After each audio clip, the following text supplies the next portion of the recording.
Assalamualaikum warahmatullahi wabarakatuh. Sebuah kisah horor mistis kali ini aku ceritakan berasal dari sebuah kisah yang dialami oleh seorang tukang ojek. Dia ini bernama Mas Firman. Tapi kisah ini diceritakan oleh seseorang bernama Iwan. Nah, Iwan ini merupakan saksi mata akan kejadian tersebut. Jadi Iwan, seorang laki-laki yang kala itu pada tahun 2012, dia ini berusia 27 tahun. Iwan ini tinggal di sebuah kampung. Kampungnya ini cukup terpelosok, sepi lah daerahnya. Dia hidup bersama ibunya karena bapaknya ini sudah lama meninggal. Nah, ibunya ini orangnya sudah cukup tua, jadi beliau ini sudah pikun. Sebenarnya Iwan punya dua orang kakak, yang satu perempuan dan yang satu laki-laki. Tapi mereka ini sudah menikah dan tinggal di luar daerah. Jadi Iwan ini tinggal bersama ibunya. Pekerjaan sehari-hari dia ini ke ladang. Dia ini merawat kebun atau sawah peninggalan almarhum bapaknya dulu. Rumahnya tepat berada di pinggir jalan. Depannya ini ada jalan penghubung antara desanya dan desa berada di timur kampungnya ini, yang merupakan ujung dari daerah tersebut. Jadi otomatis kalau malam itu sepi. Walaupun siang hari jarang ada kendaraan yang lalu lalang di tempat itu. Walaupun jalanan depannya ini merupakan jalan aspal yang tak cukup lebar, karena mungkin penduduk di daerah tempat tinggal Mas Iwan ini cukup jarang. Kebanyakan para anak muda ini merantau ke luar daerah atau ke luar pulau. Pada suatu hari, Iwan ini sedang sakit. Entah karena pergantian musim atau menurut dia karena dia ini terlalu capek bekerja beberapa hari menebang pohon yang ada di kebunnya. Nah, waktu itu dia ini badannya meriang. Jadi selama 2 hari Iwan ini tidak keluar rumah, dan ibunya pun merawat dia. Sekitar jam 4 sore Iwan ini periksa ke puskesmas yang ada di tempat itu. Tapi karena menurut Iwan, dokter jaganya atau mantrinya itu tidak sedang berjaga di puskesmas pembantu itu, jadi dia kembali lagi pulang. Padahal waktu itu dia merasakan badannya ini sudah panas dingin. Nah, setelah pulang, Iwan ini langsung tidur.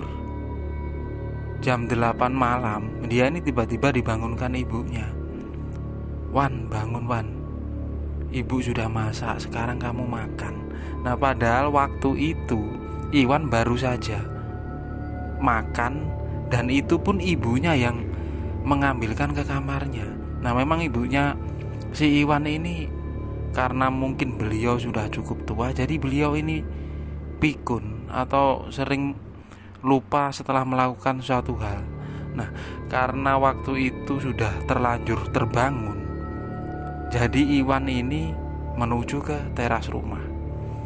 Di teras rumahnya ini ada sebuah bangku atau kursi berasal dari bambu. Iwan dengan berbalutkan sarung, dia ini tiduran di kursi bambu itu. Suasana sangat sepi sekali. Bahkan Iwan ingat hanya ada 2 kendaraan, yaitu 2 sepeda motor, selama dia 2 jam duduk di teras rumahnya itu. Jadi hanya ada 2 motor yang lewat. Nah, memang kalau malam itu sangat sepi sekali jalanan itu. Mungkin sekitar jam 10 malaman, ketika Iwan ini bermaksud mau masuk ke dalam rumah, tiba-tiba dia mendengar ada sebuah kendaraan berasal dari timur menuju ke barat. Nah, kendaraan itu tak terlalu kencang. Tiba-tiba dia ini seperti mengerem, dan ngeremnya ini mendadak sekali.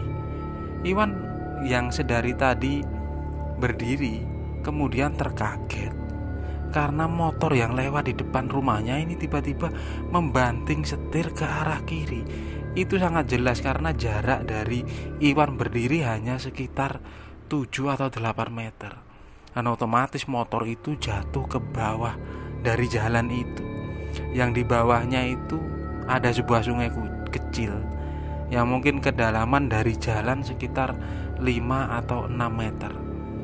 Nah, Iwan yang badannya sebelumnya ini meriang karena mungkin terkaget, dia langsung lari menuju ke arah motor itu bermaksud membantu. Tiba-tiba dari bawah jalan ada seorang laki-laki, dia ini merangkak menuju ke atas.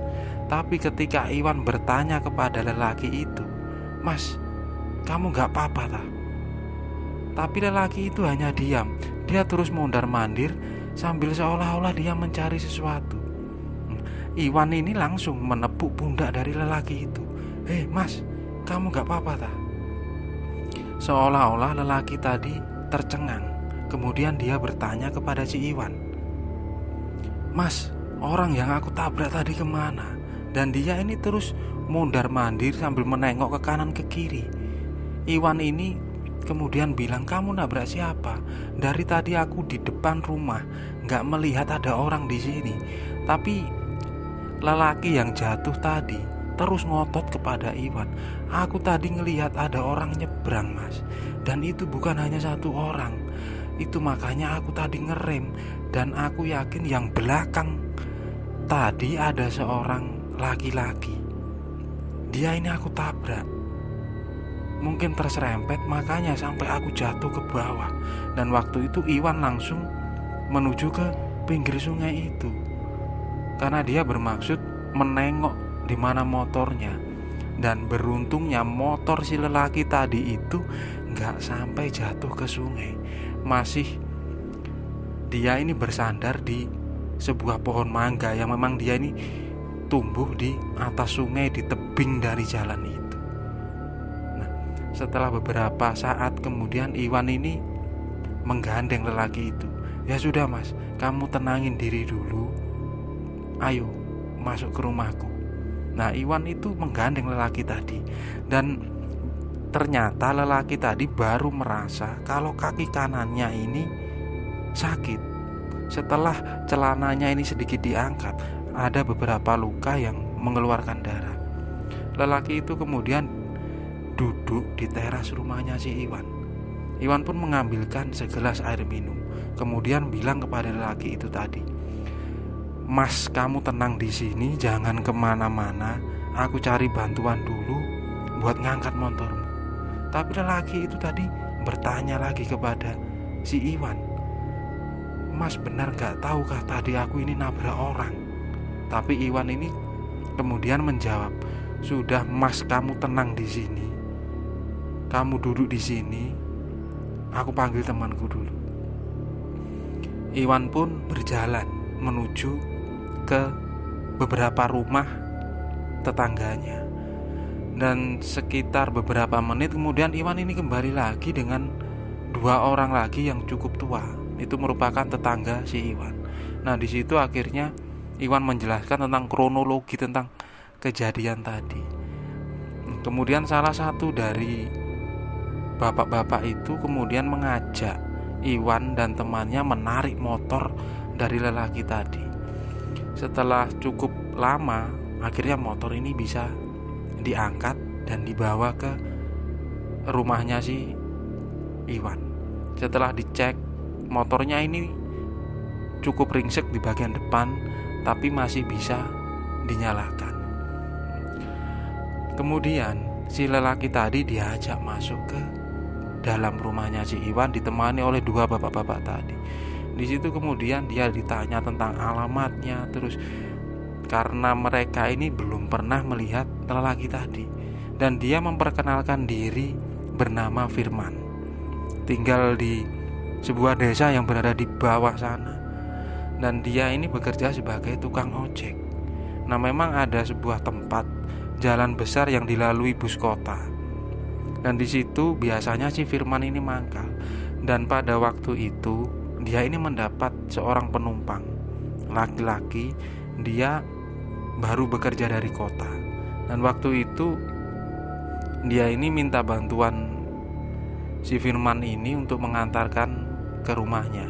Ketika lelaki tadi bilang sebuah nama desa, awalnya Firman ini agak ragu karena tempatnya itu jauh, sekitar 17-20 km dari tempat dia ini mangkal, dan jalanannya itu memang sepi apalagi malam hari.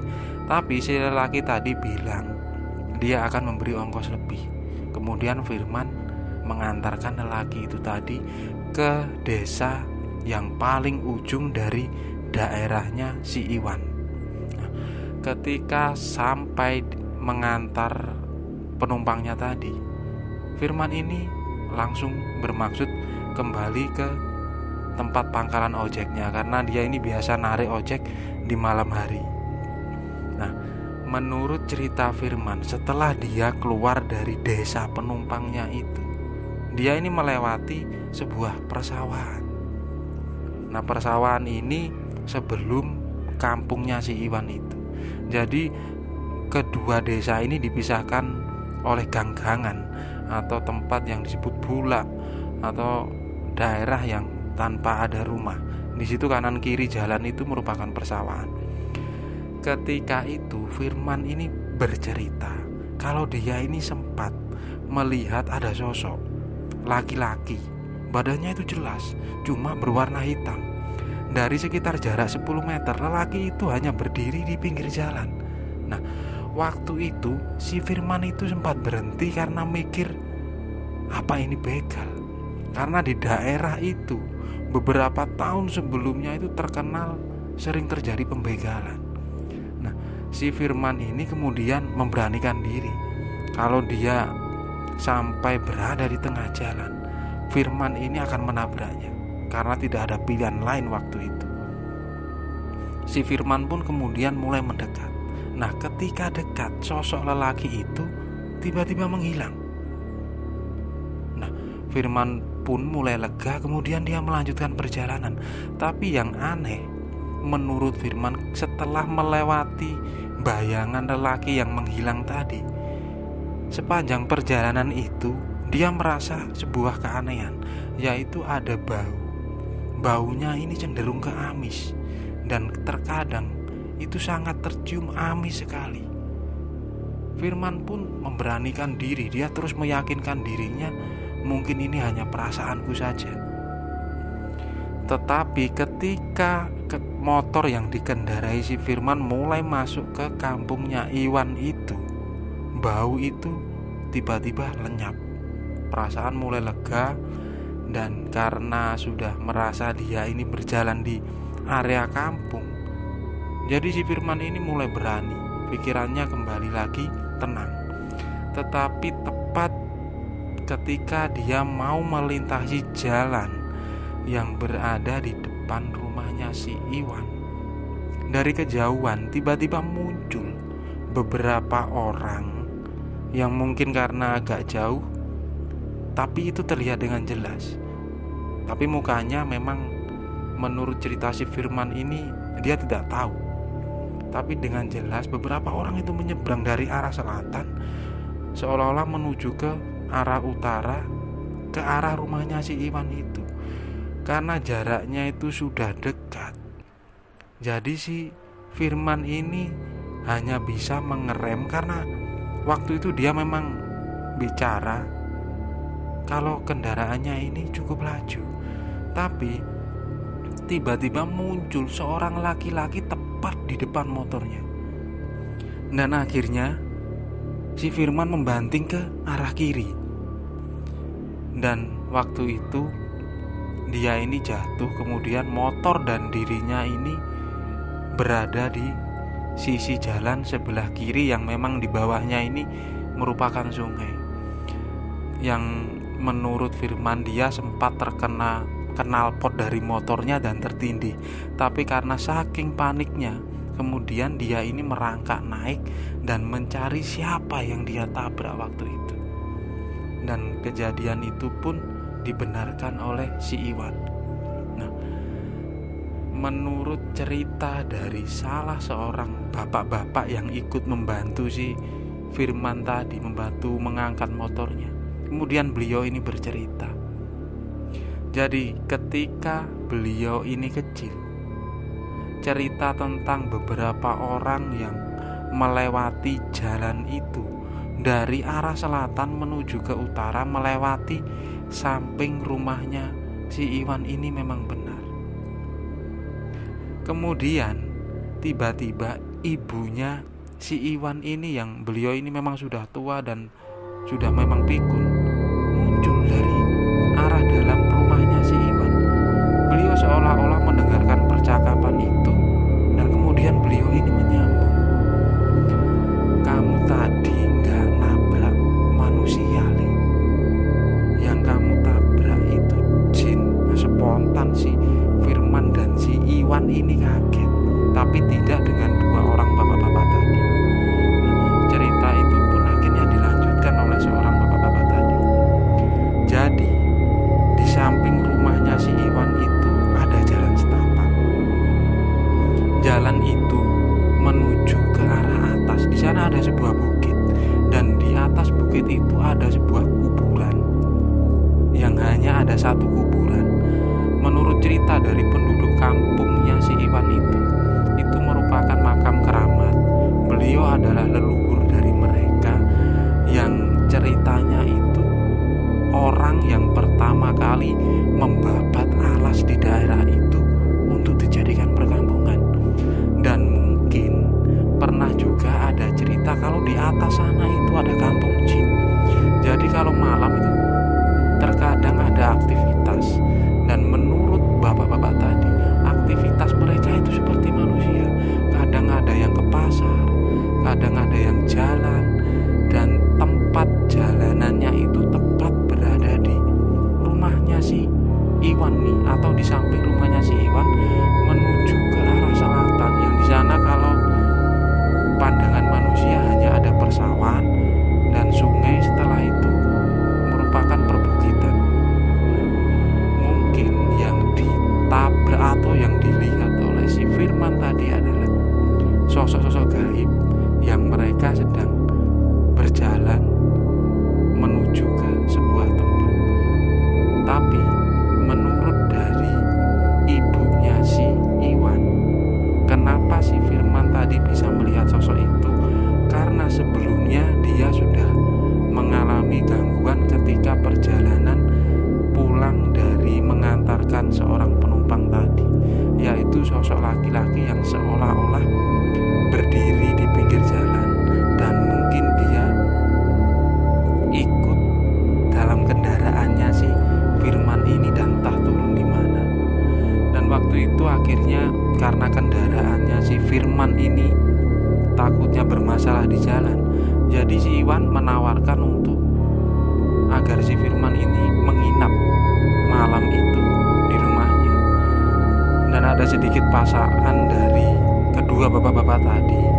Akhirnya Firman pun bersedia menginap di situ dan diobati oleh ibunya si Iwan. Dan keesokan harinya motornya ini kemudian diperbaiki di bengkel yang memang ada sebuah bengkel kecil di tempat tinggalnya si Iwan itu.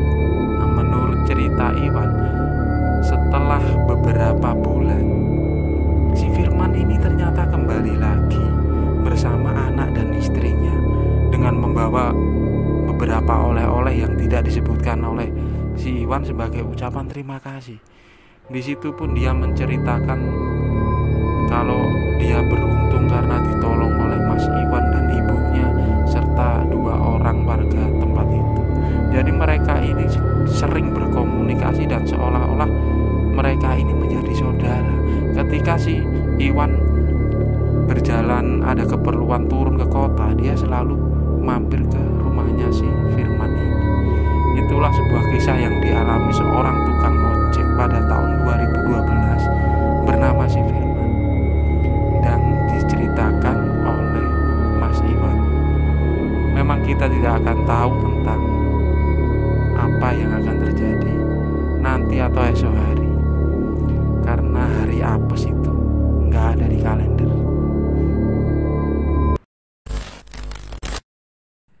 Terima kasih buat teman-teman yang sudah menonton video ini. Jika teman-teman suka, tekan tombol like. Jika tidak suka, tekan tombol dislike. Itu pun kalau tega. Komen ya, kasih masukan, atau kita berbagi cerita horor. Subscribe, share juga boleh. Terima kasih dan wassalamualaikum warahmatullahi wabarakatuh.